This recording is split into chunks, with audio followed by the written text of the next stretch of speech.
This is John Groves coming to you from my home studio. For today's Bible talk, I'd like to discuss what I'm calling Isaac's meditation. This is a passage that comes to us from the book of Genesis in chapter 24. The entire chapter devotes most of its attention to the arrangements that Abraham was making to secure a bride, a wife, for his son Isaac. And he deputized one of his faithful household servants, gave him very specific instructions. I don't want Isaac to marry a Canaanite woman from our locality here. I want you to go back to the home country in Haran and find the right bride for my son Isaac.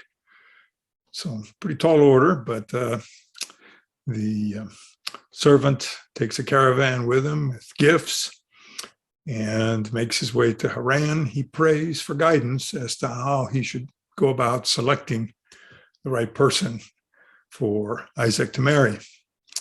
And he receives his instructions in terms of what kind of a dialogue he's going to develop with one of the local women.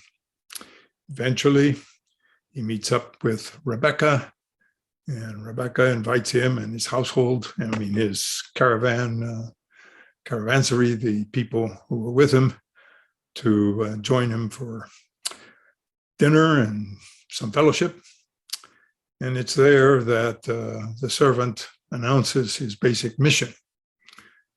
Preceding to that, the servant had given Rebecca a gold nose ring and some golden bracelets, quite valuable, indicative of his master's wealth.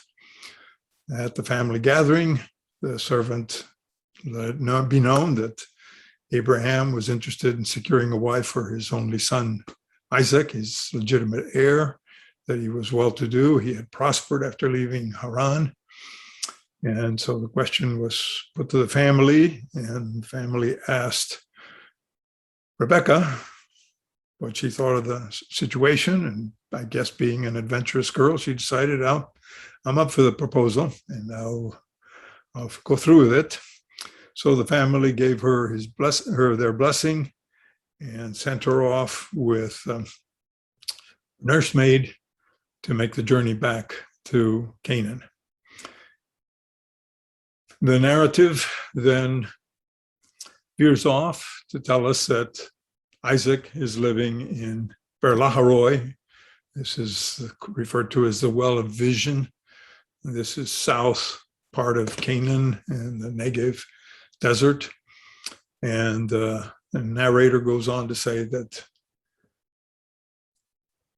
Isaac that evening went into the fields to meditate. But that's not the only interpretation that you give into this Hebrew term. The word is el-suach, and it's a one-of-a-kind only term. It's not repeated elsewhere in the Old Testament, in the Hebrew Bible. And so scholars have differed as to their interpretation.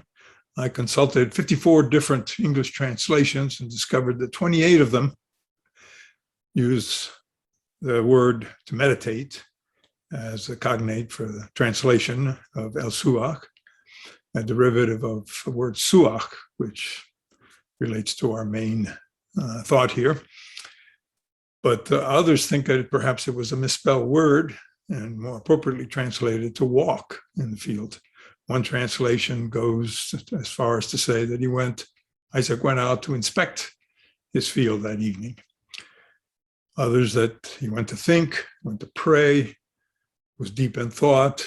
Another one makes both concepts and says he walked and meditated. I still prefer meditation. He was probably then very concerned about what's in the offing for me.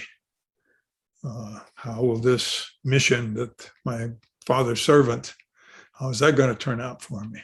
And so he probably has plenty on his mind to work through. And so meditation could certainly be a good way to come to terms with this situation. The Bible then tells us that he was distracted and looked up, and Isaac saw out in the horizon a caravan, camels, entourage that was headed his way. And about the same time, Rebecca, who's riding one of the camels, notices that Isaac is there and turns to Abraham's servant and says, "Who's that fella out there yonder?"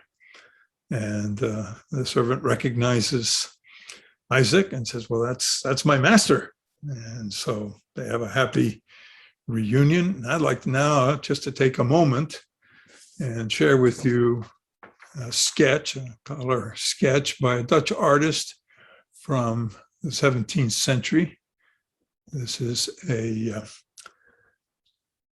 sketch that Elias van Nijmegen carried out. It's now in the Rijksmuseum in Amsterdam.